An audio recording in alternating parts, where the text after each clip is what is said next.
Farimbona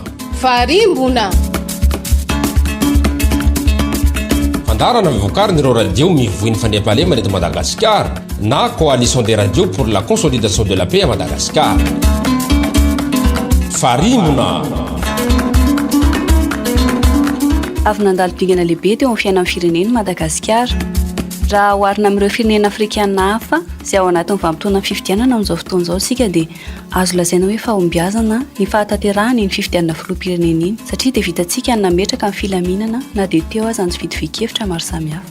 Mbola mahakasika ny fifidianana ihany no resahantsika amin'ity fandaharana ity fa kosa hifantoka ny amin'ny dingana manaraka taoriany ny fifidianana filoham-pirenena iny.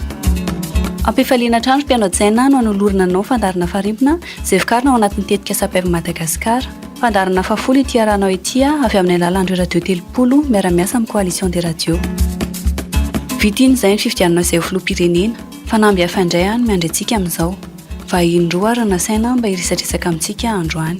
Tsy izany fa Andriamatoa Rakotondrazaka fanomezana espere fampiakaten'ny seni sy Andriamatoa Andriatahiana Ramanakasina filoha-pokotany ao Androbiatananarivo. Mirahaba sy misaotra ny vahiny ary tonga soa eto amin'ny studio en coalition des radios. Miraba ny fandarana Farimbona, miraba ihany koa ny mpieno. Miraba ny fandarana Farimbona sy ny teknisiana sy ny mpanolotra ary ny mpieno rehetra ihany koa. Toy ny mazatra dia isy koa ny fianona ny fian'olom-pirenena sindranay. Cédric Arasozana kolana amin'ny lafiny teknika, Nicolas Raoularsena eto amin'ny fanolorana, manasanao ary anaraka ny fandarana hatramin'ny farany. Araka ny taritra nataon'ireo mpanara-maso eto an-toerana sy iraisam-pirenena mikasika amin'ny zotra ny fifidianana izay filoham-pirenena lasa teo ina dia azo lazaina ho ny lamin-damin-dratsy ihany izany. Ekena fa nisany tsy fahatomombanana. Miomana hiatrika ny fifidianana solombavam-bahoaka isika amin'izao. Tonga eto reto vahintsika reto ampafantatra amintsika ny tsara ho fantatra momba izany satria mbola manana didy isika ao anatin'izany amin'ny maha-olom-pirenena antsika. Marina fa ny zotra tsakany sy andava ny fifidianana izay filoham-pirenena. Hita nefa fa nisany tsy fahatomombanana. Mba ahafahana mandroso manatsara ny fikarakarana izay fifidianana rehetra mbola ho avy eo dia ilaina foana ihany manao jery-todika sy maka lesona ny tamin'ny lasa. Andriamatoa Rakotondrazaka amin'ny mahampisolo tenanao avy ao amin'ny seni inona avy ireo olana na fahasarotana ara-teknika ny ainanareo nandritra ny fikarakarana ny fifidianana izay filoham-pirenena iny ary ahoana ny atrehanareo izany. Raha ohatra hoe manao jery kina zany sika taorian'ny fifidianana, raha isika amina sokajy ny telo zany le atao hoe olana teo amin'ny fiatrehana ny fifidianana. Eo moa zany ny momba ny lalàna, eo ny fomba fiasanay, mpikarakara ny fifidianana, dia eo ihany koa atao hoe olana goavana. Le tsy fahafantarany olom-pirenena fa tompon'andraikitra izy eo amin'le raharaha-pifidianana. Raha ho jerentsika tsirairay ohatra momba ny zay le lalàna zay dia anisan'ny nametraka olana ny fifarana ny lisym-pifidianana ny 5/10 ny volana May. Izay moa zany le amin'le lalàna amin'izao fotoana izao fa ny tiana votra ao anatin'izay hoe rehefa mikatona io le lisym-pifidianana io dia tsy misy na mpifidy anankiray aza azontsika ampidirina ao anatin'ny lisym-pifidianana intsony. Tsy misy na olona ray aza azontsika esorina ao anatin'le lisym-pifidianana fa le lisym-pifidianana mifarana ny 5/10 ny volana May iny zany no ho ampiasaina amin'ireo le fifidianana zay tanterahina aoriana n'izay le fotoana izay. Eo amin'ny fomba fiasa moa zany izay nametraka olana ihany koa dia raha isika ohatra rehefa voalaza fa amin'ny 9 maraina no misokatra ny birao-pifidianana dia maro ny birao-pifidianana tsy nisokatra tamin'ny 9 maraina katroka fa nisy fahatarany zany tao.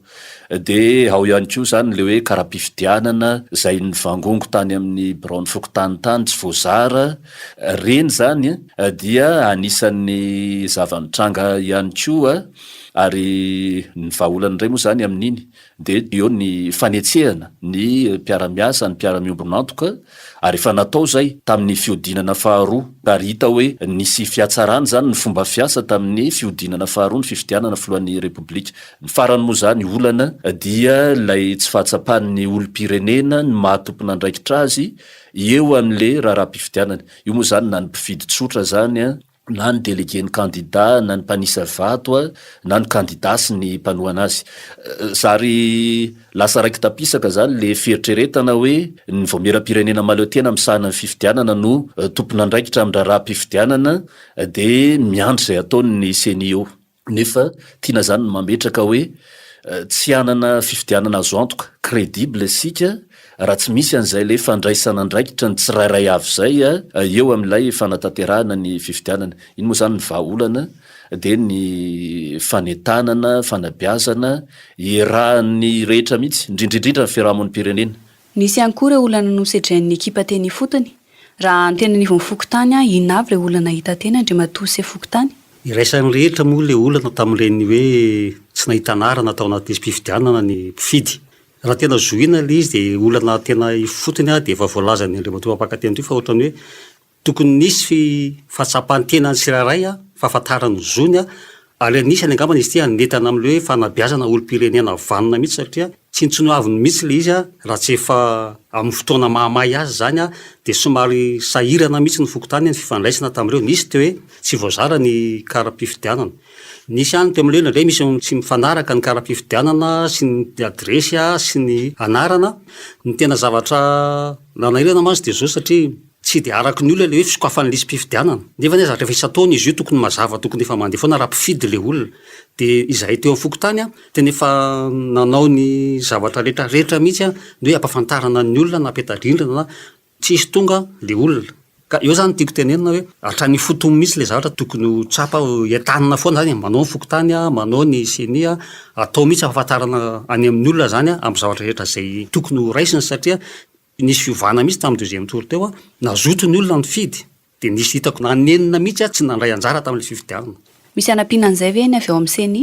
Raha jerentsika anie zany ny ole fandrafetana ny lisy mpifidianana io misy ambaratonga le izy. Zany hoe lay mety trangany ny fahadosoana amindreo le ambaratonga dingana samy hafa ireo zany mety mitranga foana le izy. Ohatra zany hoe miala vany le olom-pirenena tonga ao amin'ny biraopokotany izy ary manatona le CLRE lay vomiera eo an-toerana misahana ny fanisana ny mpifidy. Dia amin'le fanomezany zany le mombamomba azy dia mety efa misy ohatra fahadosoana. Asa ataontsika hoe le kara-panondro nomeny ohatra tokony tarehimarika 12 nefa lasa 1/20 zany zay zay efa miteraka olana zany mety mahatonga hatramin'le hoe tsy fahitana ny anarany eo anatin'ny lisitra. Lay mpanoratra reo le kahier zay anoratana ny mombamomba ny mpifidy mety misy ihany koa zany eo fahadosoana amin'le fanoratana azy dia efa miteraka olana zay. Rehefa tonga any amin'ny nivon'le vomiera misahana fifidianana eo amin'ny district anaovana zany le saisie mety misy latsaka ao reny ihany koa zany mety mahatonga le fahadosoana. Zany hoe ireo ambaratonga rehetra reo zany mety ho antony avokoa mahatonga le tsy fahatombanana mety hitarika an'le hoe fahadosoana le fanoratana le olona ao anatin'ny lisy mpifidianana na fahalatsahany mihitsy tsy tafiditra ao anatin'ny lisy mpifidianana. Zay moa mahatonga ny lalàna zany mazava tsara hoe rehefa voafarana vonjomaika lay lisy mpifidianana dia averina indray mandeha makany amin'ny fokotany. Dia manana 20 andro zany ny olom-pirenena ahafahany zany manao ny fanamarinana na fanamariana le fisoratana anarana ao anatin'ny lisitra.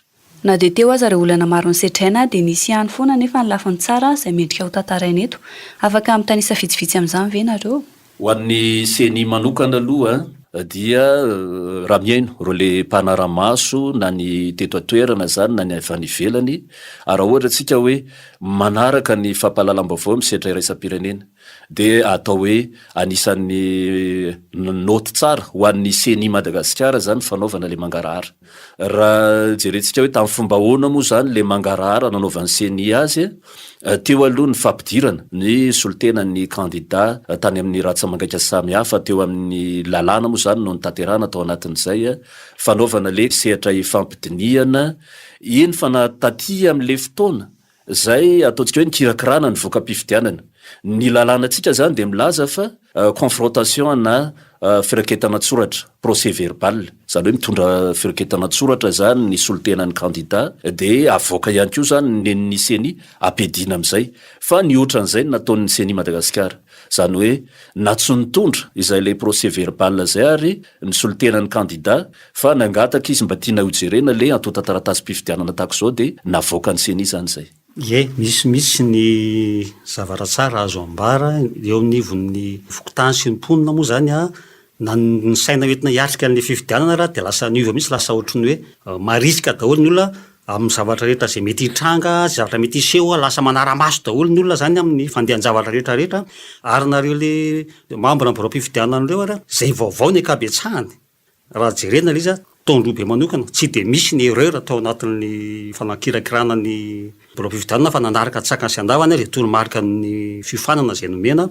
ary nandritra ny fifidianana na reo le rasa mangaika sasany hoe ohatrany hoe ny représentant-ny candidat sy ny rera tena complet daholo zareo ary ohatrany hoe hitako hoe tena tamin'ity indray mitoraka ty ny deuxième tour indrindra tena hoe samy mitandrina samy nanaja ny anazy daholo le olona ary hita hoe tsy sangisangy tsony izy fa zavatra maty raha araka ny toromarika mena foana hoe madio mangarahara zay foana ary vao misy zavatra kely tonga de tsy maintsy mifanitsy foana hoe zao lalàna.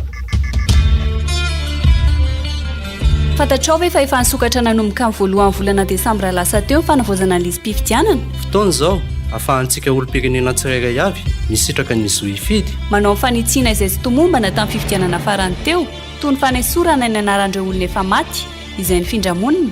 Fanitsiana izay mety diso na anarana io na adresy sy ny sisa sy ny sisa. Taona ihany koa izao ahafahana mampiditra ny anaranao izay voafeny taona ny findramonina sy tao anaty lisitra tamin'ny fifidianana farany teo.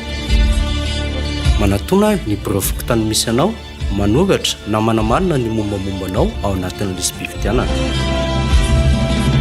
Tadidio ary fa ny fikatoanan'io fanavaozana ny lisy-pifidianan'io vonjimaika dia ny 15 ny volana febroary ary mifarina tanteraka izany ny 15 ny volana May 2024.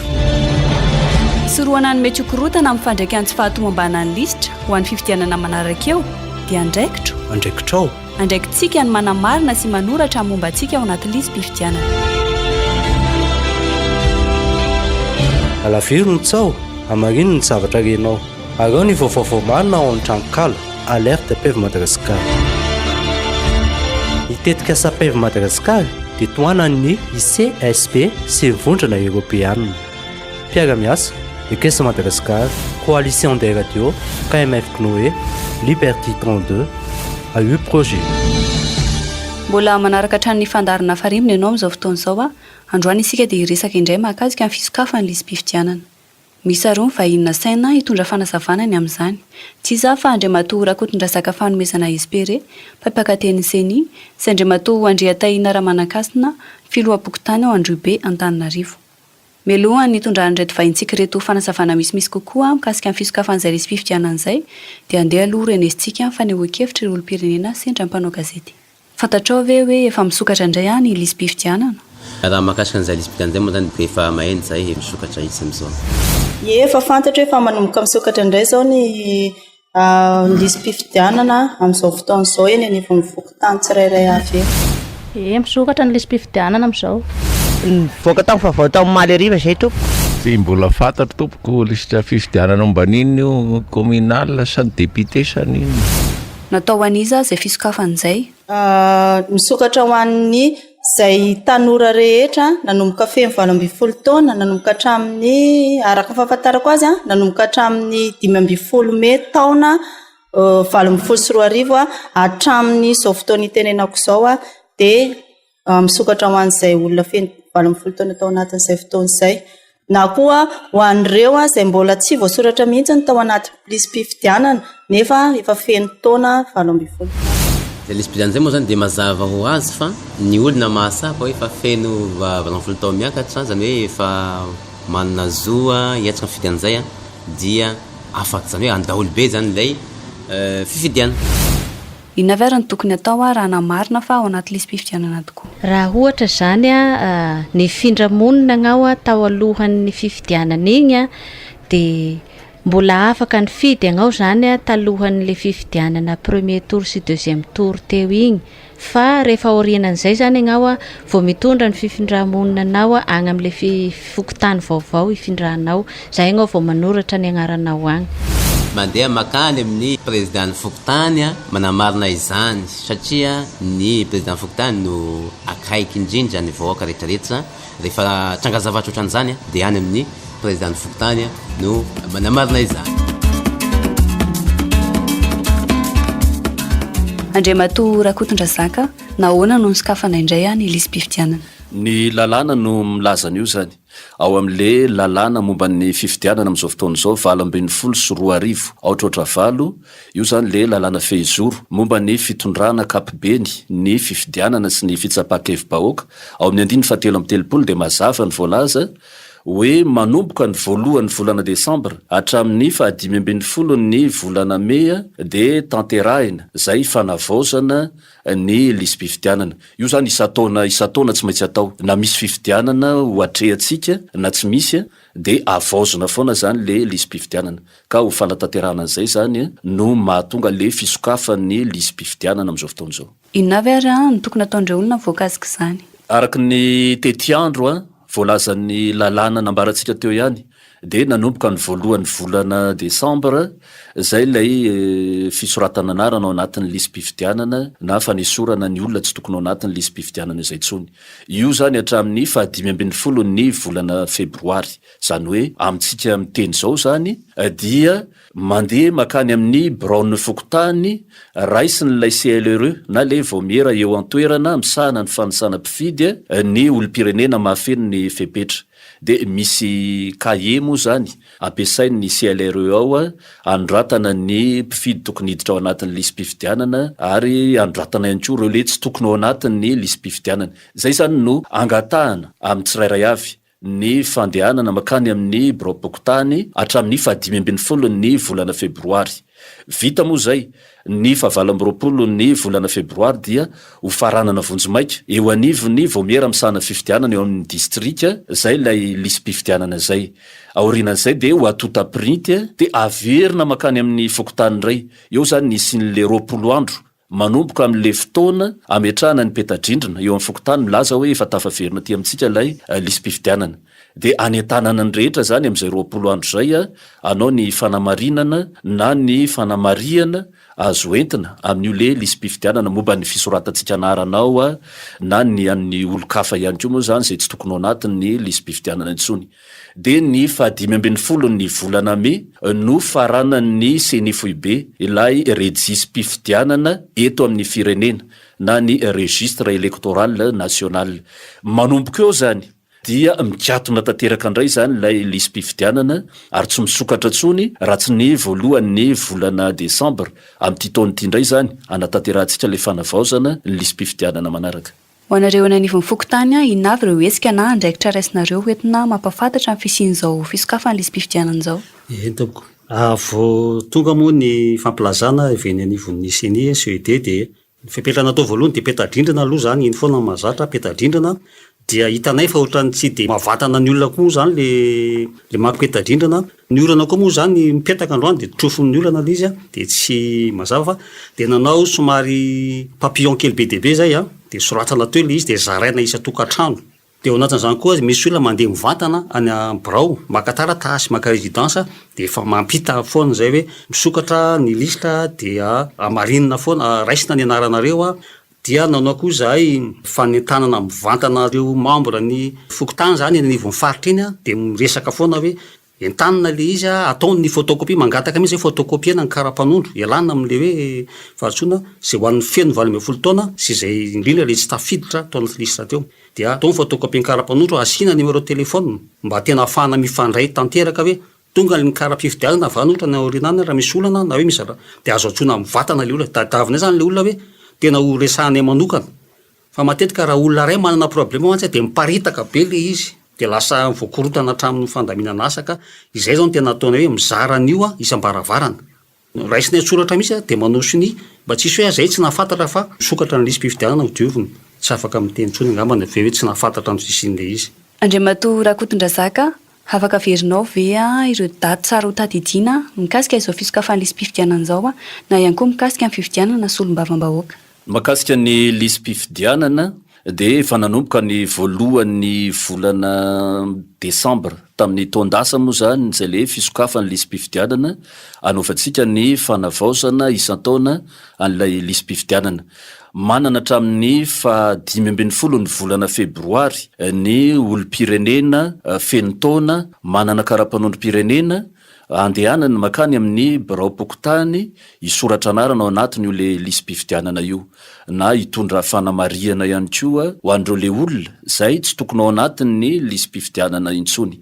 Faranatsika amin'ny 20 ny volana febroary eo anivony voamera amsahana fifidianana eo amin'ny distrika lay lisym-pifidianana famaranana vonjomaika zany io de ao arinan'izay a ho atotaprity io lista io a de ho averina indray makany amin'ny fokotany manana 20 andro tsika tsirairay avy ahafahana mamadika lay listra mijery raha ohatra ka misy fahadisony ohatra ny fisoratsitsika anarana tao a sosanatria latsaka tsy voasoratra ao anatin'ny lisym-pifidianana na hoe misy olona tsy tokony ao anatin'ny lisym-pifidianana intsony ohatra hoe ny olona efa maty zany dia ho isorontsika tsy ao anatin'ny lisym-pifidianana zany reny de ny 520 ny volana May moa zany faranany voamera-pirenena maleo tena misahana fifidianana ny rejisy-pifidianana eto amin'ny firenena reo zany ny datinandro zay tsara horaiketina ao anatin' zao le fanavaozana ny lisym-pifidianana izao ny fanamariana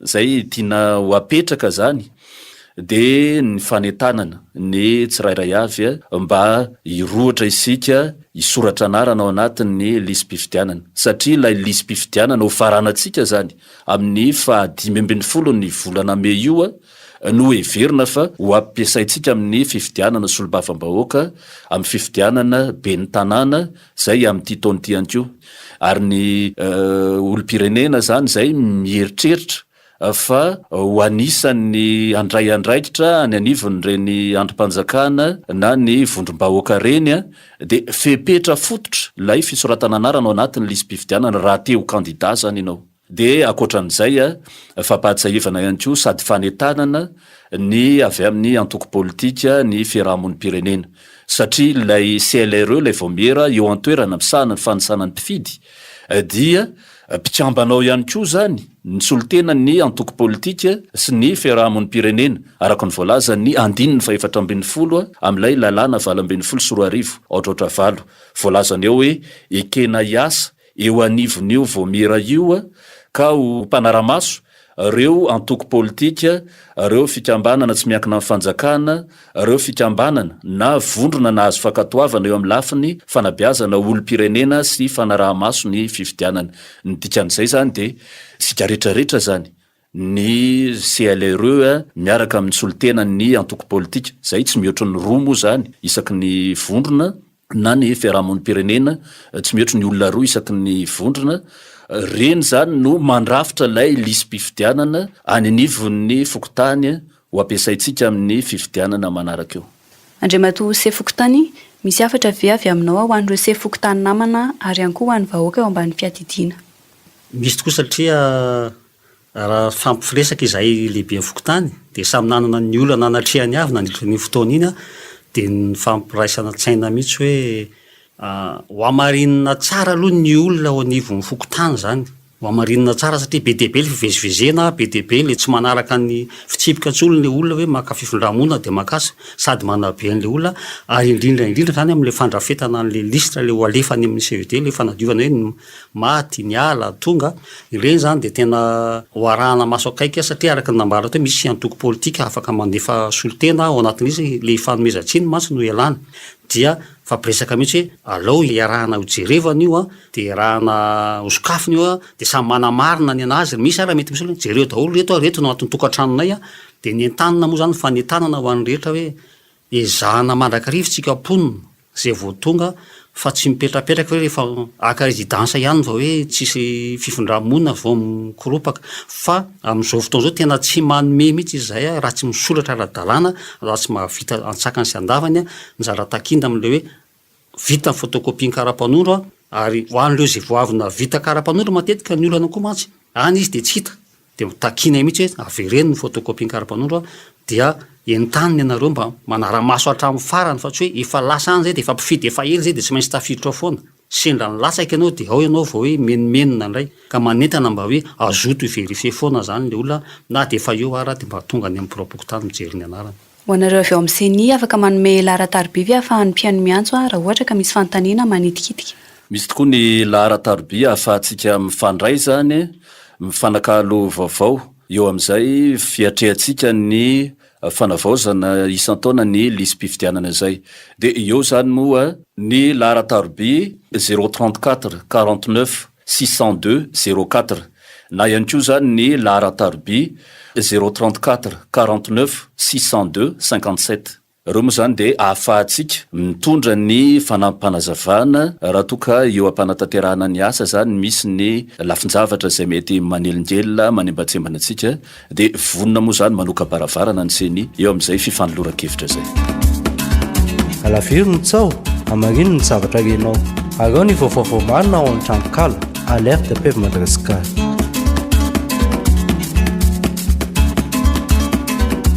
Dia izay ry mpianao jaina nentina namaran'ity fandaharan'ity mamerina fisorana amin'ny vahiny Andriamatoa Rakotondratsaka fanomezana mpampiakaten'ny seny sy ny sefokotanina Androhibe Antananarivo Andriamatoa Andriataina Ramanakasina isorina ianao mpiana naraka hatramin'ny farany.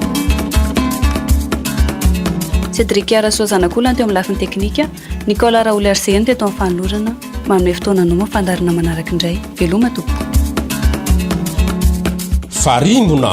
Farimbona.